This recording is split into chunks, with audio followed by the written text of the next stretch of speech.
সর্বদা যে আল্লাহ তাআলার সৃষ্টি নিয়ে ফিকির করে ভাবে আর নিজের কর্তব্য নির্ধারণ করে যে হ্যাঁ এত বড় সৃষ্টি যিনি বানিয়েছেন তিনি আমার কাছে কি চাচ্ছেন, যিনি আমার জন্য এত কিছু দিলেন উনি কি কোনো উদ্দেশ্য ছাড়াই আমাকে এত বড় আসমান জমিন চন্দ্র সূর্য আলো বাতাস রোদ বৃষ্টি গ্রহ নক্ষত্র হাসি কান্না হাত পাও অঙ্গ প্রত্যঙ্গ স্ত্রী সন্তান ঘর জমি ফুল ফল ফসল এত কিছু যিনি দিলেন কোনো উদ্দেশ্য ছাড়া? আফা হাসিবতুম আন্নামা খালাকনাকুম আবাসান, আল্লাহ তাআলা বলেন তোমরা কি এই ভেবেছো যে আমি আল্লাহ তাআলা তোমাদেরকে অনর্থক বানিয়েছি? অনর্থক বানিয়েছি? আমরা কিতাবে পড়ছি হযরত ইউনূস আলাইহিস সালাম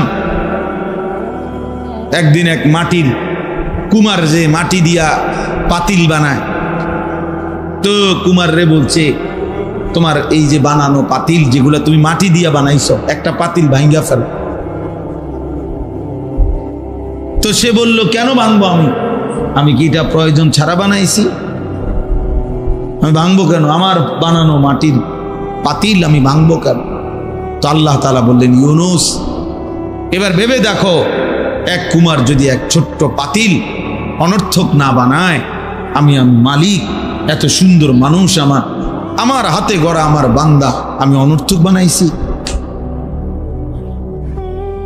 কিভাবে? শোনো, তোমরা ছেলেরা খাইবা ঘুমাইবা নারী দেখবা ছবি দেখবা মদ জুয়া অশ্লীলতা অসভ্যতা টোটো করে মাতালের মতো ঘুরবা, কে মা কে বাবা কি ধর্ম কি ইসলাম কি আল্লাহ কি কোরআন কিচ্ছুর সাথে যাদের কোনো সম্পর্ক নাই, প্রিয় ভাই এমন জীবন তো জানোয়ারের জীবনও না। জানোয়ারও তো নির্দিষ্ট যেই জানোয়ার ওই ওর কিসিমের জানোয়ারের সাথে চলাফেরা করে।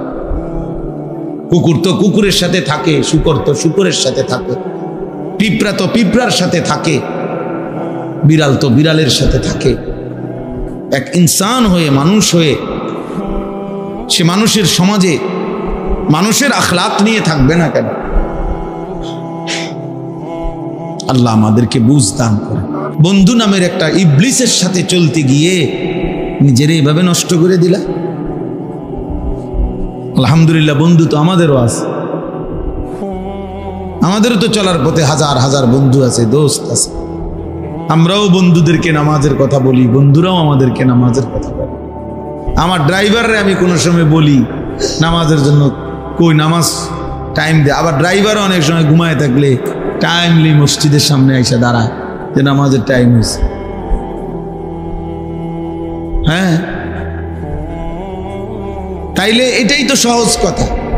বন্ধু তো হবে সে যে নেক কাজের সঙ্গী হয়। কোরআনুল কারীমের মধ্যে আল্লাহ তাআলা বলেন উত্তম কাজের বন্ধুরা নেক কাজের বন্ধুদেরকে আল্লাহ ডাক দিয়ে বলবে উদখুলুল জান্নাতা আনতুম ওয়া আজওয়াজুকুম তুহবারুন, তোমরা তোমাদের বন্ধুদেরকে সাথে নিয়ে খুশি খুশি জান্নাতে ঢোকো।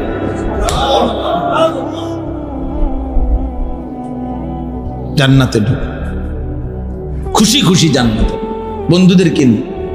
আনতুম ওয়া আজওয়াজুকুম, এজন্য স্ত্রী যদি নেককার হয় তো স্বামী স্ত্রী একসাথে জান্নাতে ঢুকবে। এ আজওয়া স্ত্রী তো বন্ধু না? এই জন্য আপনাদের কাছে অনুরোধ করে, অনেক ছেলে পেলে মাশাআল্লাহ দৌড়াইয়া আসছো, আল্লাহর ঘর মসজিদেই আসছো। প্রিয় ভাই, যে মালিক তোমাদের মালিকের ঘরে আনছে এই মালিকের ঘর থেকে সেজদা ছাড়া কেমনে চলে যাইবে? কও কেমনে চলে যাইবে? আল্লাহ নবী সাল্লাল্লাহু আলাইহি ওয়াসাল্লাম বলছেন লা সাজদাতুন ওয়াহিদাতুন খায়রুম মিনাদ দুনিয়া ওয়া মা ফিহা, একটি সেজদা দুনিয়া এবং দুনিয়ার মধ্যে যা কিছু আছে তার চাইতে কোটি গুণে উত্তম। একটা সেজদা, লা সাজদাতুন ওয়াহিদা। আর যার একটা সেজদা ছুটে যায় তার উপরে কিয়ামত পর্যন্ত লানত। ওই যে ইবলিসকে লানত দিছে আল্লাহ, কয়টা সেজদা ছুটছে? কথা বলে না। ইবলিস সেজদা দিতে অস্বীকার করছে কয়টা? একটাই। একটা সেজদা ছুটে যাওয়াতে আল্লাহ বলছে কিয়ামত পর্যন্তের জন্য লানত। এই জন্য বললাম আরে মালউন সে অভিশপ্ত চেহারা চিনা যায়। বেনামাজি যত পাউডারে লাগা, একবারে ফেয়ার এন্ড লাভলির বালতিতে যদি তারা সুবানি দেয়, তারপরও ওই নিকৃষ্ট হাইওয়ানকে, ওই চতুষ্পদ জন্তুকে চেনা যায়। সে মানুষ নামের চতুষ্পদ জন্তু, কারণ সেজদাবিহীন সে মানুষ থাকে না। তো কোরআনুল কারীমের মধ্যে আছে আল্লাহ তাআলা বলেন, নবী সাল্লাল্লাহু আলাইহি ওয়াসাল্লামকে বলছেন ফাইদা ফারাগতা ফানসাব, আপনি যখন সারাদিন দ্বীনের যাবতীয় কাজ, দাওয়াত, তালিম, তাজকিয়া, জিহাদ, ইমামত, তেলাওয়াত, জিকির ইত্যাদি যাবতীয় দ্বীনি কাজ যখন শেষ করবেন রাত্রি আসার পরে, তো আল্লাহ তাআলা বলছেন ফাংস, ও ভাই ওইদিকে বসো, ভিতরে বসো, দরজা আটকাইও না। ফাংসব, আবার পুনরায় আপনি রাত্রিতে পরিশ্রম করুন। এই আয়াতের অর্থ সারাদিনে আপনি যখন অবসর হবেন এশার সময়, তো পুনরায় আবার পরিশ্রম করুন। ফাংসব অর্থ। তো এখন আবার কি পরিশ্রম করবে রাত্রে? এখন আবার তাহাজ্জুদ নামাজে দাঁড়ান, জিকির করবেন, তেলাওয়াত করবেন, দোয়া করবেন, কান্নাকাটি করবেন, একাকিত্বে নিভৃতে আল্লাহর কাছে বন্দিগি করবেন। ওমিনাল লাইলি ফাতাহাজ্জাদ বিহি নাফিলাতান লাক, আল্লাহ নবীজিকে বলছেন আপনি রাত্রিবেলা বিশেষভাবে তাহাজ্জুদ করুন। আসা আন ইয়াবআসাকা রাব্বুকা মাকামান মাহমুদা, আমি আল্লাহ তাআলা এই তাহাজ্জুদ নামাজ, রাত্রি গভীরের ইবাদত, একাকিত্বের এই মেহনত, এর বরকতে আমি আপনাকে আখিরাতে সর্বশ্রেষ্ঠ মর্যাদা করে স্থান মাকামে মাহমুদ দান করুন। তাইলে আমাদের নবী সাল্লাল্লাহু আলাইহি ওয়াসাল্লামকেই যেখানে আল্লাহ তাআলা অবসর দেন নাই, আমাদের আবার অবসর কিসে? অবসর কিসে? যেখানে সারাদিন মেহনত করার পরে এই কথা বলেন নাই যে এবার আপনি একটা লম্বা ঘুম দেন, না, বরং আবার ফাংস, পরিশ্রম করেন, আবার ইবাদতে শুরু করেন, আবার লেগে যান আল্লাহর বন্দেগীতে। কুমিল লাইলা ইল্লা কালিলা, আল্লাহ বলছে বন্ধু কিছু সময় বাদ দিয়ে রাত্রি জাগো। হ্যাঁ, সারা রাত না, কিছু সময় বিশ্রামের জন্য রাখেন। নিসফাহু, হয়তো রাতের অর্ধ, আবিন কুসমিনহু, অথবা অর্ধেকের চাইতেও কম, আউজিদ আলাইহি, অথবা অর্ধেকের চাইতে বেশি।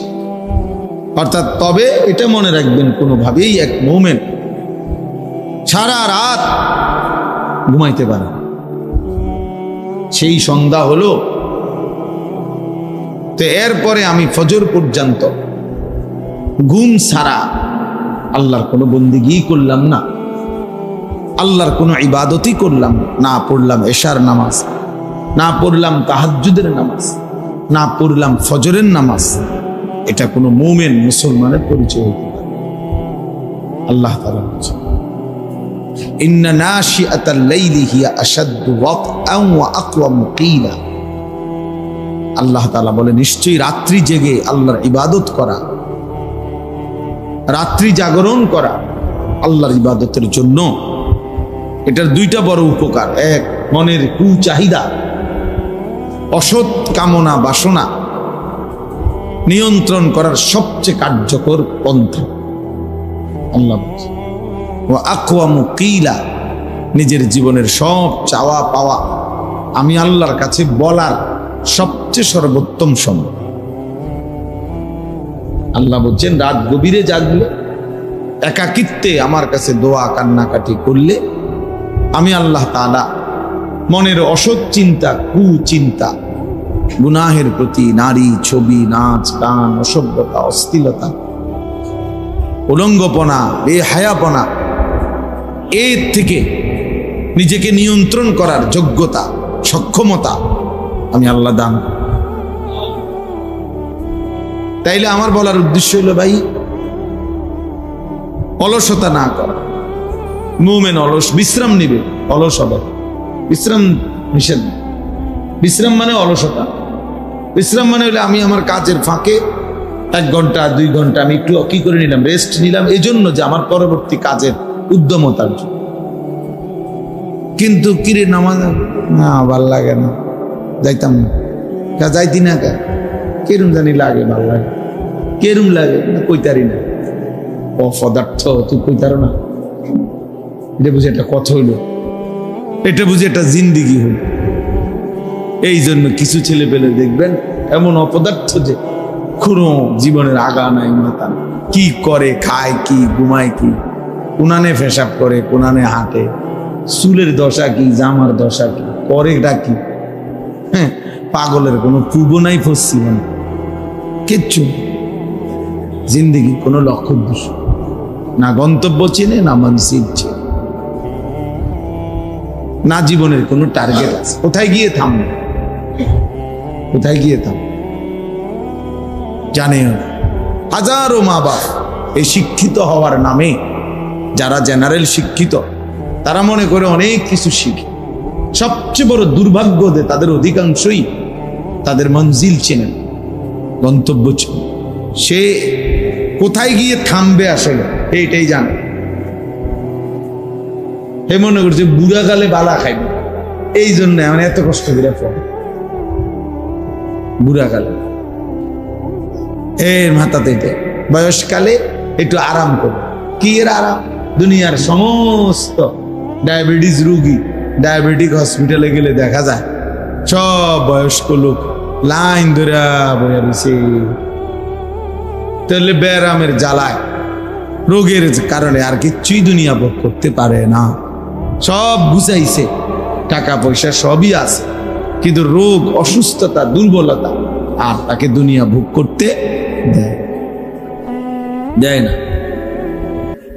ভারতীয় উপমহাদেশের একজন সম্রাট ছিলেন শের শাহ, আমরা কিতাবে ইতিহাসে পড়ছি।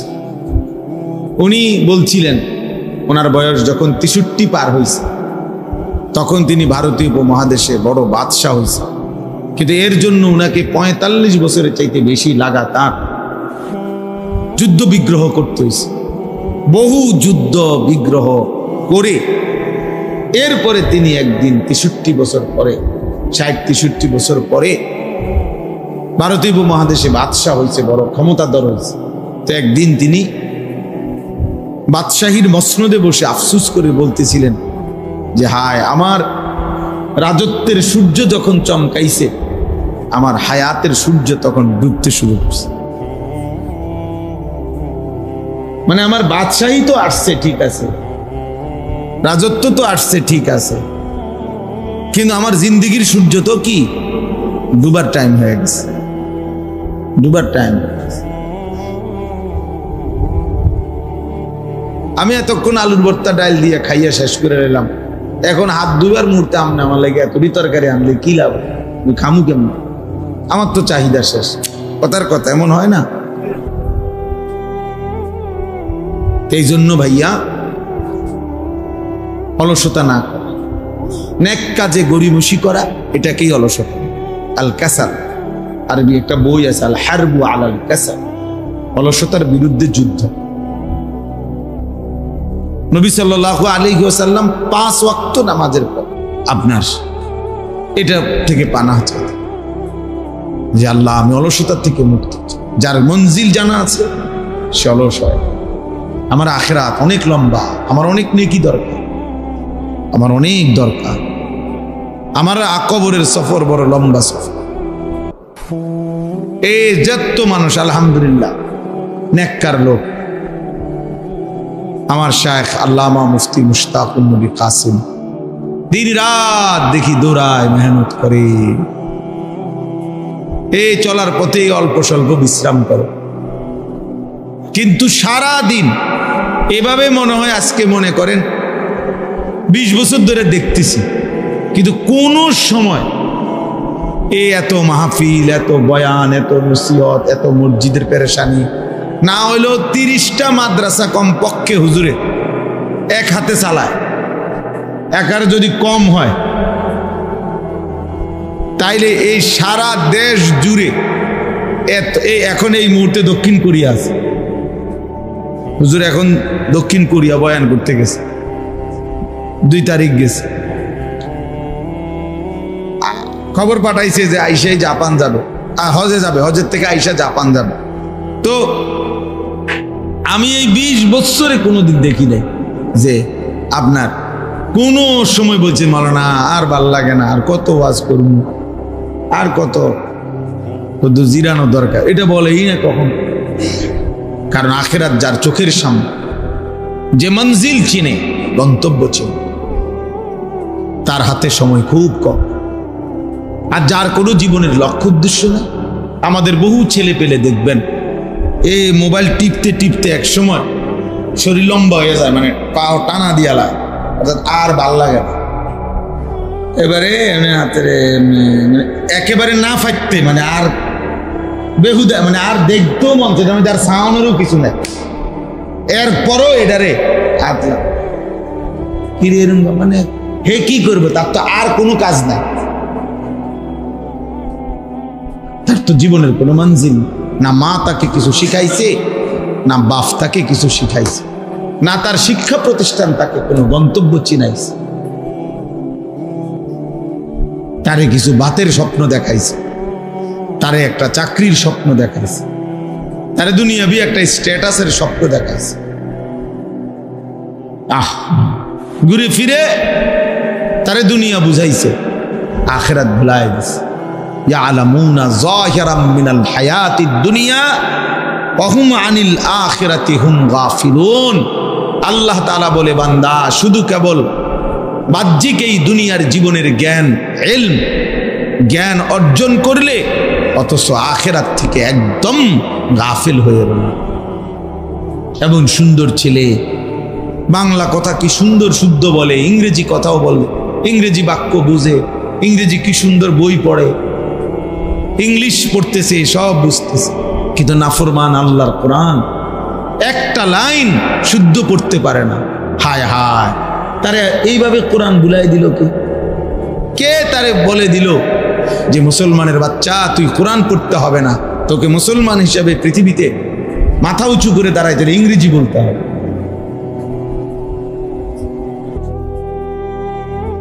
সে নিজেকেও শিক্ষিত মনে করে, ভদ্রলোক মনে করে, কথাবার্তা খুব স্মার্ট মনে করে, কিন্তু আল্লাহর কোরআন দেখে দেখেও শুদ্ধ পড়তে পারে না। এইটা যে অশুদ্ধ হওয়া, অপরাধ, দোষ, ত্রুটি, এইটাও বোঝে না, এইটাও বোঝে। হাজার হাজার এই নিজেরে নিজে মনে করে ভদ্রলোক। আল্লাহর কোরআন বিহীন কেউ কসম আল্লাহর ভদ্রলোক হতে পারে না। শুধু শব্দ শুদ্ধ উচ্চারণ করলেই ভদ্রলোক হয় না, পৃথিবীর কোনো বইতে কথা নাই। আমি তাহলে চ্যালেঞ্জ করব, আমি দেখায়েন। আমরাও জেনারেল লাইনে, আমি মাস্টার্স পাস করছি কুমিল্লা ভিক্টোরিয়া কলেজ। পৃথিবীর কোথাও এটা লিখে নাই শুধু শব্দ বাক্য, কথা শুধু শুদ্ধ বলতে পারলে, কেমন আছেন, ভালো আছেন, নাস্তা খেয়েছেন, একটা চা খাবেন, হ্যাঁ, এভাবে কিছু শুদ্ধ কয়, দেখছো কেমন ভালো ছেলে, কি শুদ্ধ কথা বলে। কিন্তু এবারে মুইতা ফানি লইতারা না, পেশাব করে কেমনে টয়লেট পেপার ব্যবহার করে, পাক হয় কেমনে, অপদার্থ এটাই জানে না। হে কিসের ভদ্রলোক, হয়তো অপবিত্র লোক। এই জন্য এটা বোঝা উচিত। এই ছেলেরা তোমরাও বুঝো, বাবা নিজের দিকে নিজেই তাকাইও, তোমার দিকে কেউ তাকাবে না, কেউ না, কেউ কারো জন্য থামে না। স্বার্থপর এই দুনিয়ায় তুমি নষ্ট হইয়া যদি পচাও যাও, গন্ধ ছোড়ে, নারী দেখতে দেখতে, ছবি দেখতে দেখতে, উলঙ্গ নাচ দেখতে দেখতে, বেনামাজি চলতে চলতে, তোমার মতো জানোয়ারের দিকে ফিরে তাকাবার টাইমও কারো নাই। তুমি মনে করছো আরে তোমারটা তুমি নষ্ট হইয়া গেলে আর কি, তুমি চরিত্র। কোন দুনিয়া, কোন নাফরমান, কোন পাপী আল্লাহর দুনিয়া থেকে চলে গেলে কুত্তাও আর নাম নেয় না, কুত্তাও আর নাম নেয়। কে কার জন্য বসে থাকে? চলার পথের সামনের গাড়ি অ্যাক্সিডেন্ট করে যাত্রী মারা গেছে, লাশ রাস্তার পাশে, এরপরও তো পিছনের গাড়ি থামে না, সাইডে দিয়ে জায়গা। সময় কই কার লেগে কে বইয়া থাকবো, টাইম কই মিয়া। আমাদের ছেলে পেলেগুলো বুঝলই না, কারে দেখায় চুল, কারে নিজে নিজে নিজের সারা দিনে 50 বার নিজের ছবি নিজে উঠায়, নিজেই হাসে, নিজেই হাতালগি দেয়, নিজেই চুল ঠিক করে, নিজেই আবার ছবি ফেসবুক, মানে নিজেই পাগল, মানে নিজের তার যে ছিঁড়ে গেছে এটা জানে না। প্রত্যেক যারা এই সেলফি তোলে যারা, এর অধিকাংশই প্রতিবন্ধী। বাস্তব এগুলো তার ছিঁড়া, এগুলো মানসিক প্রতিবন্ধী। নাই তো নিজে নিজে হাসবে কেন? নিজে নিজে হাসবে কেন? আল্লাহ আমাদেরকে বুঝার তৌফিক দান করেন। এজন্য বাপ বলতেছিলাম, অলসতা, গাফলত অনেক বড় মুশকিল, মুসিবত। অলসতা যারে পাইয়া বসে তার জীবন শেষ। মুমিন অলস হবে না, কারণ আমার মঞ্জিল অনেক দূর, আমারে অনেক দূর যাইতে হবে। আমি থেমে গেলে হবে কেন? আমি থামলে হবে কেন? এত লম্বা কবর নয়তো আমি পাড়ি দেব কেন? এত বিস্তীর্ণ হাসরের মাঠ আমি পাড়ি দেব কিভাবে? আমার ফুলসেরাত আমি কেমনে পার হব? এত লম্বা পথ যার সামনে, সে এত দ্রুত থেমে গেলে হবে? শুধু মসজিদে 10,000 টাকা দান করলে এত বড় বেহেশতের বুঝ হয় না। শুধু মসজিদে 3টা ফ্যান দিয়ে দিলে এত বড় আখিরাতের ব্যবস্থা হয় না। ভুল এবং অশুদ্ধ, সূরা শুদ্ধ নাই, কেরাত শুদ্ধ নাই, দোয়া শুদ্ধ নাই, ওযু গোসল ঠিক নাই, এরকম নামাজ শুধু শুক্রবারের 2 রাকাত নামাজ দিয়া, হায় নাফরমান মুসলমান, বাকি 5 ওয়াক্ত নামাজ যারা পড়েন না, এই বেহায়া বেশরমরা মনে রাখেন আখিরাত এত মামুলি না। আপনি যেটা মনে করছেন, আপনার ইবলিসে শয়তানে আপনারে বলছে, শয়তানে যে শুধু শুক্রবারে নামাজ পড়লেই চলে, এটা যারে বুঝাইছে তারে শয়তানে বুঝাইছে, কোনো মুমিন বুঝায় নাই, কোনো আলেমে দ্বীন কোনোদিন বলে নাই, কোনোদিন বলে নাই যে একজন মুমিনের জন্য শুধুই জুমার নামাজ পড়া জরুরি। পৃথিবীর কোথাও নাই এ কথা, আল্লাহর কোরআনেও নাই, রাসূলের সুন্নাতেও নাই, কোনো আলেমে দ্বীনের জবানেও নাই। এক শয়তান তার কলজার ভিতরে এটা ঢুকাইছে, এই ইবলিস তারে বুঝাইছে শুধু তুই শুধু মুসলমান পরিচয় রাখবি, শুক্রবারে 2 রাকাত নামাজ পড়বি, আগেও পড়বি না পরেও পড়বি না। আহ, হে নিজেরে খুব চালাক মনে, খুব চালাক। ভাত দুগা ঠিক মতো খায়, বস্তু দিয়া ভাত খায়, আর দুনিয়া একটু চলতেছে এই কয়দিনের, এতেই খুব চালাক। না ভাইয়া, চালাক না। আখিরাত, আখিরাত যার সামনে সে চালাক। আল কাইয়িসু মান দানা নাফসাহু, নবী সাল্লাল্লাহু আলাইহি ওয়াসাল্লাম বলেন, বুদ্ধিমান সে যে তার নিজের হিসাব করে, ও আমিলা লিমা বাদাল মাউত, এবং মৃত্যু পরবর্তীর জন্য আমল করে, আমল করে। এজন্য চালাক বলে কাকে? ইমানদারকে। চালাক বলে বন্দিগিওয়ালাকে, চালাক বলে আখিরাত চিনে যে।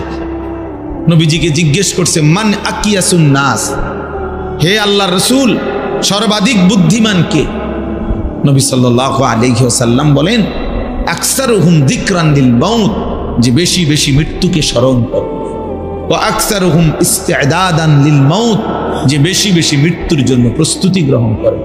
এজন্য বন্ধু আমার ছেলেরা, কোনো নাফরমান চালাক হয় না, তার জন্য তো পৃথক শব্দই আছে। এরে চালাক বলবে কেন? মনে করেন একটা লোক সুর, এতে বুঝি চালাক? এ তো সুরে না। একজন লোক সুদখোর, তে হে কি চালাক না? তার লেগে তো শব্দ নির্ধারণ করাই আছে সুদখোর, তো আপনার লেগে তো উপযুক্ত শব্দ রাখছে। আপনার চালাক কত কিছু, চালাক কত? একজন লোক মিথ্যাবাদী, ওজনে কম দেয়, কাস্টমারকে ঠকায়, হে চালাক না? তার জন্য বাটফার এই শব্দ তো আছেই। যদি এমন হইতো যে শব্দ নাই আপাতত, এটা দিয়ে আমরা চালাই করি, আপনার লেগে তো উপযুক্ত শব্দ রাখছে। সুদখোর, ঘুষখোর, হারামখোর, জিনাখোর, বেবিচারী, মদখোর, নেশাখোর, গাঁজাখোর, ফুট্টাখোর, বাবাখোর, ডাইলখোর, ইয়াবাখোর, হারামখোর, বেবিচারী, বেপর্দা নারী, বেহায়া নারী। তো সুন্দর সুন্দর শব্দ তো আছেই, আপনি ওইন থেকে না নিবেন। চালাক হবেন কেন? চালাক ইমানদারকে বল। উলুল আলবাব, কোরআনে আল্লাহ বলছে উলুল আলবাব অর্থ চালাক, বুদ্ধিমান। আর আল্লাহ বলছে তিনটি গুণ যার মধ্যে আছে সে বুদ্ধিমান। এক, দাঁড়িয়ে বসে শুয়ে সর্বাবস্থায় যে আল্লাহর জিকির করে। দুই, সর্বদা যে আল্লাহ তাআলার সৃষ্টি নিয়ে ফিকির করে, ভাবে আর নিজের কর্তব্য নির্ধারণ করে যে হ্যাঁ, এত বড় সৃষ্টি যিনি বানিয়েছেন তিনি আমার কাছে কি চাচ্ছেন, যিনি আমার জন্য এত কিছু দিলেন উনি কি কোনো উদ্দেশ্য ছাড়াই আমাকে এত বড় আসমান, জমিন, চন্দ্র, সূর্য, আলো, বাতাস, রোদ, বৃষ্টি, গ্রহ, নক্ষত্র, হাসি, কান্না, হাত, পাও, অঙ্গ প্রত্যঙ্গ, স্ত্রী, সন্তান, ঘর, জমি, ফুল, ফল, ফসল, এত কিছু যিনি দিলেন কোনো উদ্দেশ্য ছাড়া? আফা হাসিবতুম আন্নামা খালাকনাকুম আবাসান, আল্লাহ তাআলা বলেন তোমরা কি এই ভেবেছো যে আমি আল্লাহ তাআলা তোমাদেরকে অনর্থক বানিয়েছি? অনর্থক বানিয়েছি। আমরা কিতাবে পড়ছি হযরত ইউনূস আলাইহিস সালাম একদিন এক মাটির কুমার, যে মাটি দিয়া পাতিল বানায়, তো কুমার রে বলছে তোমার এই যে বানানো পাতিল যেগুলা তুমি মাটি দিয়া বানাইছো, একটা পাতিল ভাঙ্গা ফেলো। তো সে বলল কেন ভাঙবো আমি? আমি কি এটা প্রয়োজন ছাড়া বানাইছি? আমি ভাঙবো কেন? আমার বানানো মাটির পাতিল আমি ভাঙবো কেন? তো আল্লাহ তাআলা বললেন ইউনূস, এবার ভেবে দেখো, এক কুমার যদি এক ছোট্ট পাতিল অনর্থক না বানায়, আমি মালিক, এত সুন্দর মানুষ আমার হাতে গড়া আমার বান্দা, আমি অনর্থক বানাইছি? কিভাবে শোন? তোমরা ছেলেরা খাইবা, ঘুমাইবা, নারী দেখবা, ছবি দেখবা, মদ, জুয়া, অশ্লীলতা, অসভ্যতা, টুঁটু করে মাতালের মতো ঘুরবা। কে মা, কে বাবা, কি ধর্ম, কি ইসলাম, কি আল্লাহ, কি কোরআন, কিচ্ছুর সাথে যাদের কোনো সম্পর্ক নাই, প্রিয় ভাই, এমন জীবন তো জানোয়ারের জীবনও না। জানোয়ারও তো নির্দিষ্ট, যেই জানোয়ার ওই ওর কিসিমের জানোয়ারের সাথে চলাফেরা করে। কুকুর তো কুকুরের সাথে থাকে, শূকর তো শূকরের সাথে থাকে, পিঁপড়া তো পিঁপড়ার সাথে থাকে, বিড়াল তো বিড়ালের সাথে থাকে। এক ইনসান হয়ে, মানুষ হয়ে, সে মানুষের সমাজে মানুষের আখলাক নিয়ে থাকবে না কেন? আল্লাহ আমাদেরকে বুঝ দান করে। এই জন্য আমি বললাম, ওই দেখেন ওই এবারে কি করে, দেখ ওই পাঞ্জাবিওয়ালা, টুপিওয়ালা, এই অপদার্থকে দেখেন কি করে, এটা ঘুরাইতে আছে, কি সুন্দর লাগতে আছে। অন্য কেউ কিছু মনে করে কি না? না, মাতাল এটা ভাবেন, সব ভুলে। এটাই বারবার বলি। আর আমার একটা তো আছে যে মানুষ ডানে বামে বুঝে যে মানুষ আমার কি মনে করে, না কিছুই মনে করে না।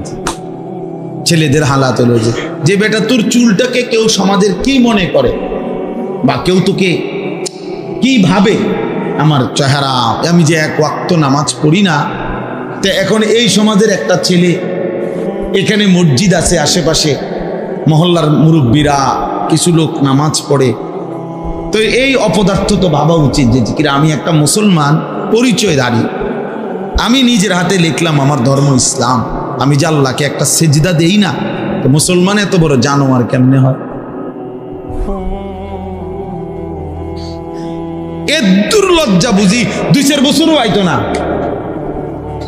6 মাসে 9 মাসেও কি লজ্জা আসবে না? ছি ছি ছি ছি, কি পরিমাণ মানে বিবেকহীন, কি পরিমাণ শাহওয়াত, গুনাহ, নফসের তাবেদারি, শয়তানের অনুসরণ মানুষকে এমন বানায় দেয় যে আল্লাহ রসুল বলছে মাঝে মাঝে মানুষের দিল কিছু হয়, এমন কিছু মানুষের কালকুজে মিরবাদান, অর্থ হইল উল্টানো কলসি, উল্টানো পাতিল, উল্টানো জগের মতো যেই জগ উল্টায়া ফেলছে, পাতিল উল্টায়া লাইছে, কলস বালতি, এবার যদি এই উল্টানো বালতির উপরে আটলান্টিক মহাসাগরের পানিও যদি ঢালে, তারপরও এই বালতি পুরবে না। পুরবে কি?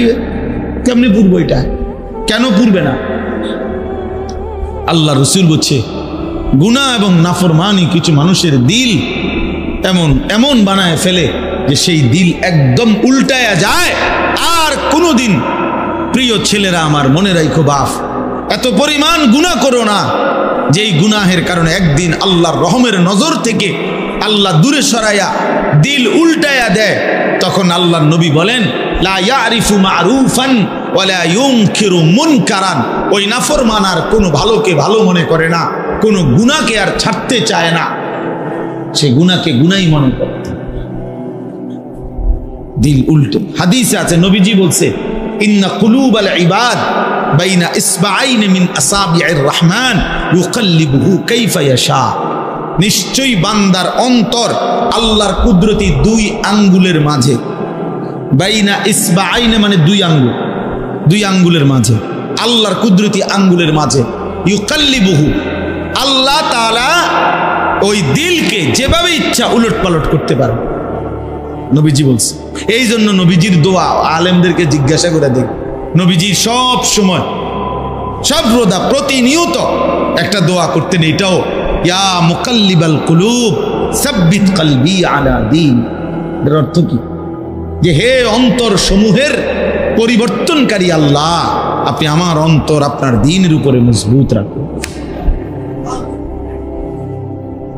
আমি যেন সুখেও আপনাকে ভুলে না যাই, আমি যেন দুঃখেও আপনাকে ভুলে না যাই, আমি যেন অভাবেও আপনাকে ভুলে না যাই, আমি যেন সচ্ছলতার প্রাচুর্যের সময়ও আপনাকে ভুলে না যাই, আমি যেন রাতেও আপনাকে ভুলে না যাই, আমি যেন দিনের আলোতেও আপনাকে ভুলে না যাই, আমি যখন এলাকায় আমি তখনও যেন ভুলে না যাই, আমি যখন বিদেশে চোখের আড়ালে তখনও যেন ভুলে না যাই আপনাকে।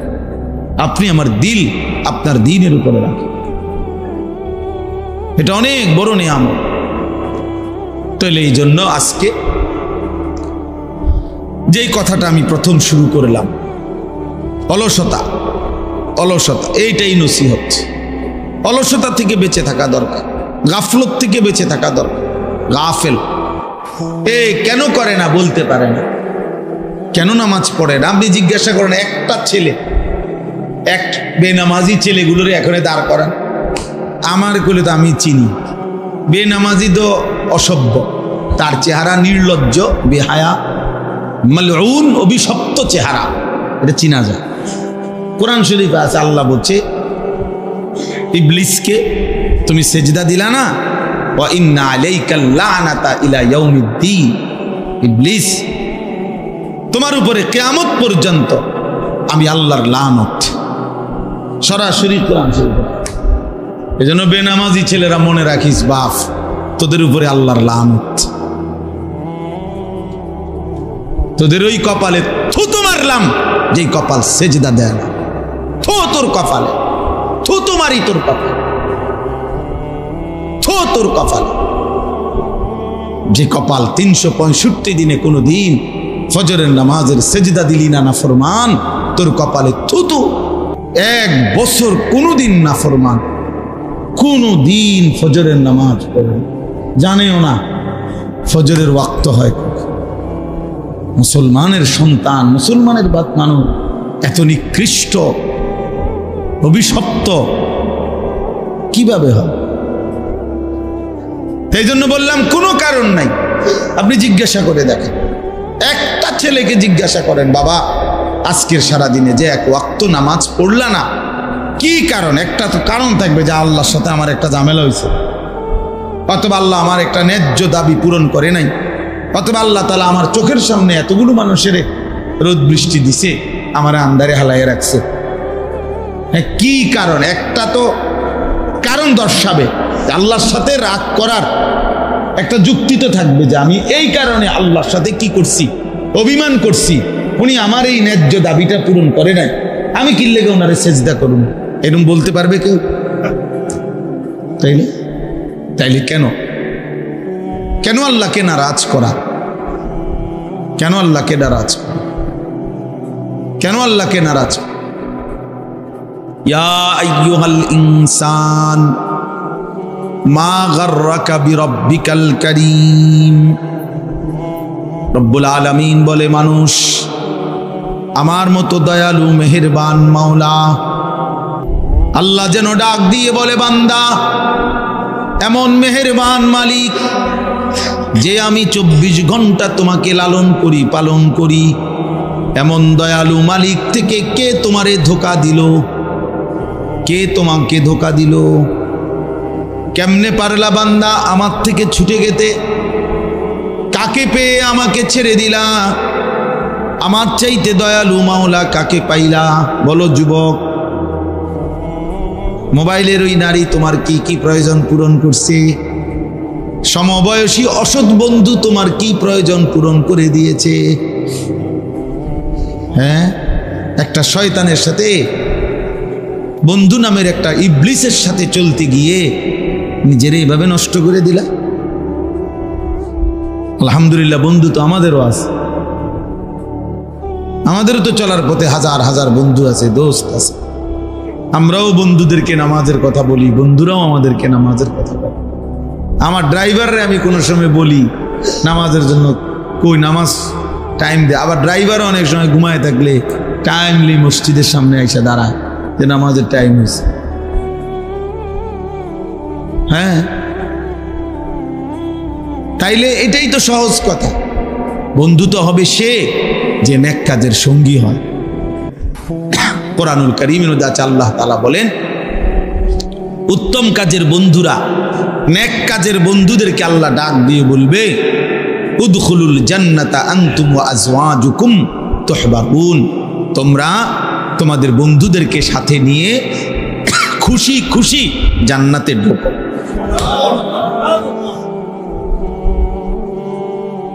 জান্নাতে ঢোকো, খুশি খুশি জান্নাতে, বন্ধুদেরকে নিয়ে। আনতুম ওয়া আজওয়াজুকুম। এজন্য স্ত্রী যদি নেককার হয় তো স্বামী স্ত্রী একসাথে জান্নাতে ঢুকবে। এ আজওয়া, স্ত্রী তো বন্ধু না? এই জন্য আপনাদের কাছে অনুরোধ করে, অনেক ছেলে পেলে মাশাআল্লাহ দৌড়াইয়া আসছো, আল্লাহর ঘর মসজিদেই আসছো। প্রিয় ভাই, যে মালিক তোমাগরে মালিকের ঘরে আনছে, এই মালিকের ঘর থেকে সেজদা ছাড়া কেমনে চলে যাইবে? কও, কেমনে চলে যাইবে? আল্লাহ নবী সাল্লাল্লাহু আলাইহি ওয়াসাল্লাম বলছেন, লা সাজদাতুন ওয়াহিদাতুন খায়রুম মিনাদ দুনিয়া ওয়া মা ফিহা। একটি সেজদা দুনিয়া এবং দুনিয়ার মধ্যে যা কিছু আছে তার চাইতে কোটি গুণে উত্তম। একটা সেজদা, লা সাজদাতুন ওয়াহিদা। আর যার একটা সেজদা ছুটে যায় তার উপরে কিয়ামত পর্যন্ত লানত। ওই যে ইবলিসকে লানত দিছে আল্লাহ, কয়টা সেজদা ছুটছে? কথা বলে না। ইবলিস সেজদা দিতে অস্বীকার করছে কয়টা? একটাই। একটা সেজদা ছুটে যাওয়াতে আল্লাহ বলছে কিয়ামত পর্যন্তের জন্য লানত। এই জন্য বললাম, আরে মালউন সে, অভিশপ্ত চেহারা চিনা যায়। বেনামাজি যত পাউডারে লাগা, একবারে ফেয়ার এন্ড লাভলির বালতিতে যদি তারা সুবানি দেয়, তারপরও ওই নিকৃষ্ট হাইওয়ানকে, ওই চতুষ্প জন্তুকে চেনা যায়। সে মানুষ নামের চতুষ্প জন্তু, কারণ সেজদাবিহীন সে মানুষ থাকে না। আজকে এই জন্য আমি জরুরি আপনাদেরকে বললাম, সারা পৃথিবীতে ভাইয়া বিশ্বাস করেন, সারা পৃথিবীতে মুসলমানের বিরুদ্ধে দুশ্মন সব অস্ত্র খুলে ফেলছে। তার মানে সারা পৃথিবীর দুশ্মন চাচ্ছে মুসলমানকে নিশ্চিহ্ন করে দিতে। হ্যাঁ, শুধু ইসরায়েল ফিলিস্তিনের উপরে জুলুম করছে এটা না। ইন্ডিয়া গত 2 সপ্তাহের ভিতরে এক সাধারণ ঘটনাকে কেন্দ্র করে পুরা ইন্ডিয়ায় মুসলমানদের উপরে জুলুম এবং অত্যাচারের তুফান ছুটাই দিছে। হাজার হাজার লাখো মুসলমানের ঘর বাড়ি সমান করে ফেলছে। জম্মু কাশ্মীরের ঘটনাকে কেন্দ্র করে ভারত পাকিস্তান যুদ্ধের মুখামুখি, একদম আগ্নেয়গিরির মুখামুখি, শুধু যে কোনো সময় বিস্ফোরণ হওয়া। কি ভাবেন? আমাদের বাংলাদেশে কেউ ভাবে নাই এটা, যে 5ই আগস্টের পরে যখন জালেমের ফ্যাসিস্টের এমন নির্মম পরিণতি হইল, জুলুমের শিক্ষা মানুষ দেখলো, এরপরেও কত বড় নিকৃষ্ট মুরতাদ, কত বড় নিকৃষ্ট মুরতাদ মহিলা, এরা নারী সংস্কার কমিশন, এরা এই বাংলাদেশে 24 পরবর্তী বাংলাদেশে, 5ই আগস্ট পরবর্তী বাংলাদেশে এরা আপনার সরাসরি প্রকাশ্যে লিখিত আকারে আল্লাহর কোরআনের বিরোধী নারীর জন্য অধিকার চাচ্ছে। এটা বিষয়টা শুধু স্বাভাবিক না, বিষয়টা মানে এই সাহস হলো কেমন? এই সময় তো কমপক্ষে কি করার কথা না, 8 মাস না যাইতেই মুরতাদ নাস্তিক বেঈমান এত বড় হিম্মত করলো কেমন, যে সংখ্যাগরিষ্ঠ মুসলমানের এই বাংলাদেশে এই কথা বলা যে মুসলমান আল্লাহর কোরআনের উত্তরাধিকার আইন এটা বৈষম্য নারীর প্রতি। চিন্তা করেন, তার মানে ওরা বুঝে, ওরা নড়া দেয় বারবার। আমাদের ইমানের হালাত দেখে, আমাদের ইমানের অবস্থা দেখে। এজন্য কিশোর নওজোয়ান, আগামী দিনে তোমরা আল্লাহ যদি তোমাদেরকে হায়াত দেয়, বাঁচো, একসাথে তো আর সবাই মরে যাবে না। তো কাজে আগামী দিনে বাঁচতে হলে ইমান নিয়ে বাঁচতে হবে। দেখেন, আগামী দিনে ইমান নিয়েই বাঁচতে হবে, আল্লাহকে নিয়েই বাঁচতে হবে, নাই তো সুখ শান্তি নিরাপত্তা মিলবে না। আল্লাহর কাছেই ফিরে আসতে হবে। তুবু ইলাল্লাহি জামিআন আইয়ুহাল মুমিনুন লাআল্লাকুম তুফলিহুন। আল্লাহ বলে, হে ঈমানদারগণ, তোমরা সকলেই তওবা করে আল্লাহর দিকে ফিরে আসো, নিশ্চিত তোমরা সফল হবে। কোরআনের আয়াত, ওয়া আনিবু ইলা রাব্বিকুম। আল্লাহ বলে, তোমরা সকলেই তোমাদের রব আল্লাহর দিকে ঝুঁকে পড়ো। ফাফিরু ইলাল্লাহ। আল্লাহ বলছে, তোমরা সকলেই ছুটে দৌড়ায়া তোমাদের আল্লাহর দিকে আসো, আল্লাহর দিকে আসো। কতভাবে যে কোরআনে এই কথাটা আল্লাহ বলছে যে বান্দা মুসলমান, হ্যাঁ এক হইলো আমি মুসলিম পরিচয় ছেড়ে দিছি, তাইলে ভিন্ন কথা, কিন্তু মুসলিম পরিচয় দিয়া শান্তি সুখ স্বস্তি নিরাপত্তা জমিনের কর্তৃত্ব এটা পেতে হলে ঈমান এবং পূর্ণ আমল মানে আল্লাহর সাথে সম্পর্ক বুঝাই দিতে হবে, সম্পর্ক বুঝাই দিতে হবে। এক হলো তুমি আমি কদ্দুর খাইতেছেন ঘুমাইতেছেন, এটার নাম তো ভাইয়া নিরাপত্তা না। সারা পৃথিবীব্যাপী মুসলমানের নিরাপত্তাই তো আমার নিরাপত্তা। পৃথিবীর কোনো এক মুসলমানের অনিরাপত্তা মানেই তো আমার অনিরাপত্তা। আমি গত মঙ্গলবার বুধবার এই সপ্তাহে উত্তরবঙ্গ ছিলাম, 4টা জেলায় 2 দিনে বয়ান সফর করছি। কুড়িগ্রাম, লালমনিরহাট, দিনাজপুর, গাইবান্ধা। আমি নিজ চোখে দেখছি। প্রিয় ভাই ছেলেরা শোনো বাবা, প্রতিদিন সেখানে প্রকাশ্যে মুসলমান খ্রিস্টান হয়ে যাচ্ছে।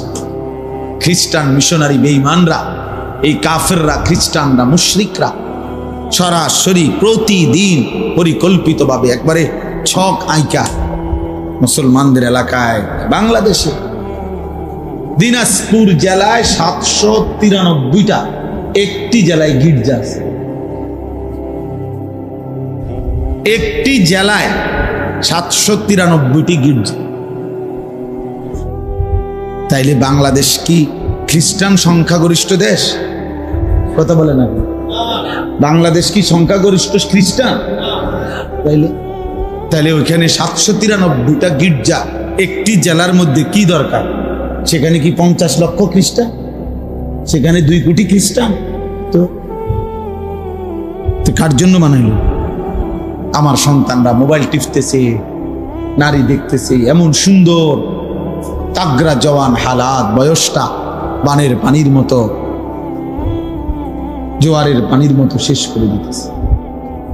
আর ওরা আমি নিজে দেখছি মঙ্গলবার দিন প্রথম যার কাছে গেছি, আমরা এই কাজেই গেছিলাম আর কি, অমুসলিমদের দাওয়াতি কাজে। নিজ চোখে দেখছি মিয়া 7 বছর মসজিদে জুমার নামাজ পড়াইছে ইমাম, 7 বছরের ইমাম, সরাসরি খ্রিস্টান। সে এখন খ্রিস্ট ধর্ম প্রচার টিচার, খ্রিস্টান। মুসলমানের কি করুণ পরিণতি বাংলাদেশে।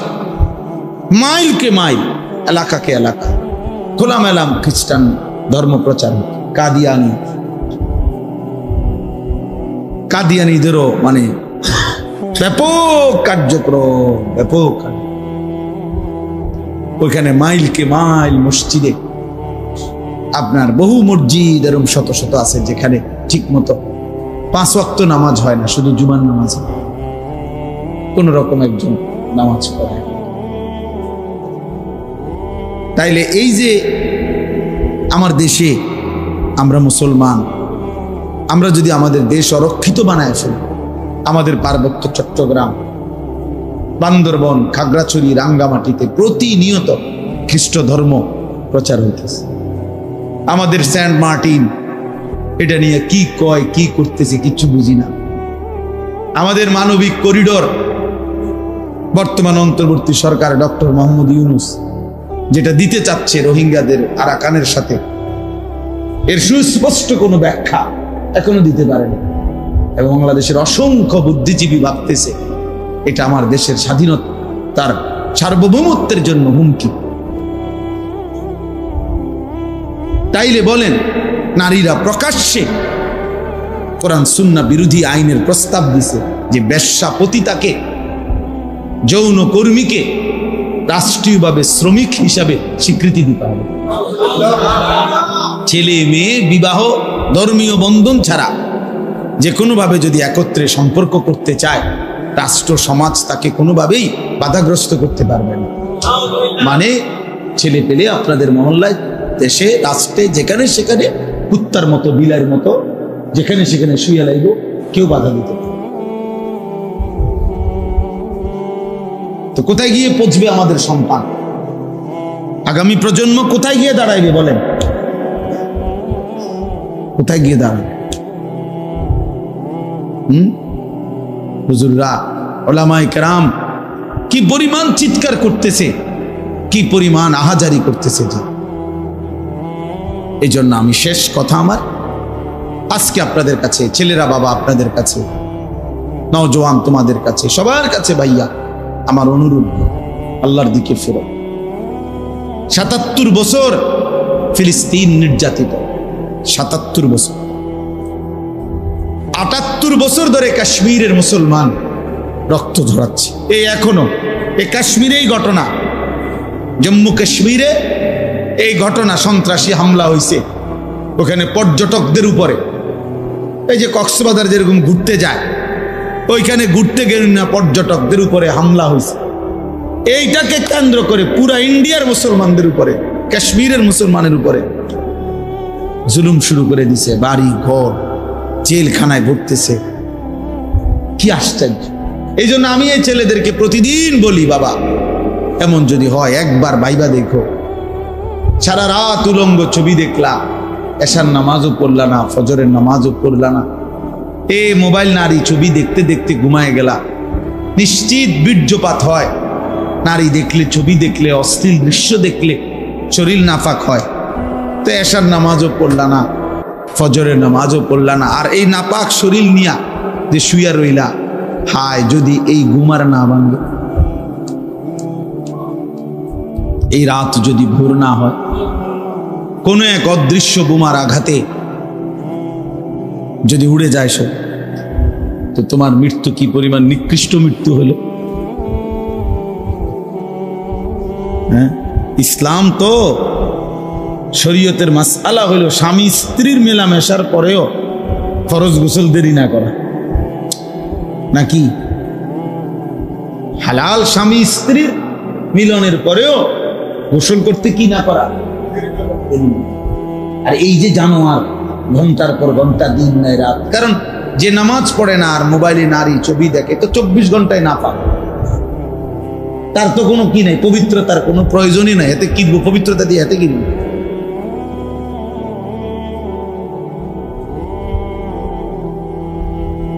আল্লাহ আমাদেরকে মাফ করে দেন। এই জন্য আমাদের প্রতিবেশী গায়ে পড়ে যুদ্ধ লাগাইতে চাইতেছে। পাকিস্তানকে হুমকি দেওয়া এটাই শেষ কথা না, আমাদেরও এই আপনার ওই যে গতকালকে শুনছেন যে শুধু কৃষক জমি কাটতেছে, পিলারের সাথে দাঁড়াইয়া জমি কাটছে, ধান কাটছে, ধরে নিয়ে গেছে গাবিয়েছে। আলহামদুলিল্লাহ বাংলার দামাল সন্তানও তারারও দুইজনের দুইটা বান্ধিয়ে লাইছে। এইবার চান্দুরার আমি পত্রিকার খবরটা দেখলাম, এত সুন্দর লাগছে যে ভারত বাংলাদেশ 2-2, মানে এটা তো একটা হলো ক্রিকেট ম্যাচ টেসের খেলার মতো মনে হচ্ছে, মানে 2-2 তারা দুইজন ধরছে, বাঙালিও দুইজন ধরেছে। যাই হোক, এই জন্য বললাম আমরা কারো দ্বারা আমাদের নিরাপত্তা নাই, আমাদের নিরাপত্তা আমাদের আল্লাহ, আমাদের সমাধান আমাদের আল্লাহ। এজন্য প্রিয় ভাই, প্রিয় সন্তান, অলসতা ছেড়ে, গাফলতি ছেড়ে সবার কাছে অনুরোধ করলাম, যদি আল্লাহ কখনো আবার তৌফিক দেয় তো খোলা লম্বা বয়ান হবে, কিন্তু আজকে এটুকুই আমি অনুরোধ করছি, আমরা ভাবা দরকার, সময়কে মূল্যায়ন করা, বর্তমান বিশ্ব পরিস্থিতি নিয়ে ভাবা। যুবক ভাই তোমাদের উচিত, ভাই প্রিয় ছেলেরা, তোমরা বাঁচতে হবে, আগামীর পৃথিবীতে তোমরা মুখোমুখি হবে, হয় ক্ষুধার মুখোমুখি হইবা, নয় দারিদ্রতার মুখোমুখি হবা, নয় যুদ্ধের মুখোমুখি হবা। এই যে আমাদের অন্তর্বর্তী সরকারের প্রধান উপদেষ্টায় গত 3-4 দিন আগে বলছে যে বিমান বাহিনীর মহড়া হইছে, এখানে সে একটা সুন্দর বক্তব্য দিছে যে বর্তমান যুদ্ধমুখর এই বিশ্ব পরিস্থিতিতে প্রস্তুতি না নেওয়া আত্মহত্যা। এই প্রথম আমার বুঝ হওয়ার পরে বাংলাদেশে কোনো প্রধানমন্ত্রী বা কোনো রাষ্ট্রের গুরুত্বপূর্ণ ব্যক্তি এমন শব্দ বলতে আমি আর শুনি নাই। এমন আশ্চর্য শব্দ কিছু, যে এই বর্তমান যুদ্ধমুখর এই পৃথিবী, অর্থাৎ প্রতি মুহূর্তে কল্পনাও ছিল না, হয়তো বিশ্ব পরিস্থিতিটা এমন যে খেলতেছে হাসতেছে পর্যটক, তো এখানে গুলি হয়েছে, এরপরে লাইগা গেছে, এরপরে দেশ থেকে ছাড়াইয়া রাষ্ট্রের সাথে রাষ্ট্রের যুদ্ধ, অর্থাৎ কখন কোন মুহূর্তে পাম থেকে চুল খসে গেলে রক্তের বন্যা বয়ে যাবে, বোমার বন্যা বয়ে যাবে, মিসাইলের বন্যা বয়ে যাবে, তুমি জানো না।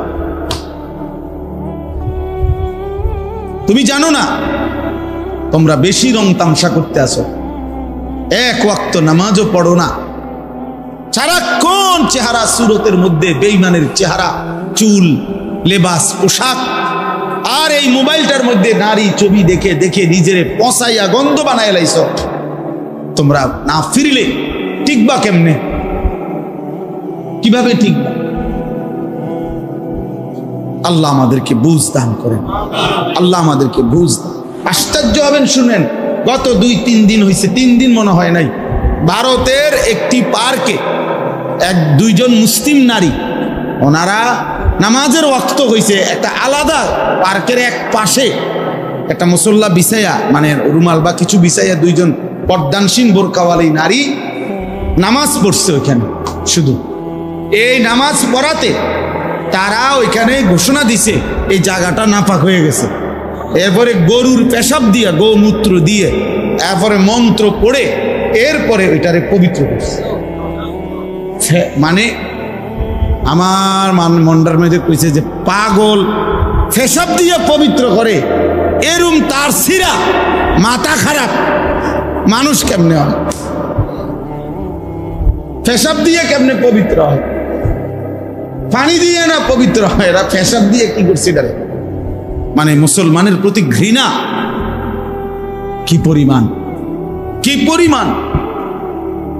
এই জন্য আমি অনুরোধ করছি, দুশ্মন ছাড়বে না, দুশ্মন ছাড়বে না, দুশ্মন ওত পেতে আছে, বেঈমান ওত পেতে আছে।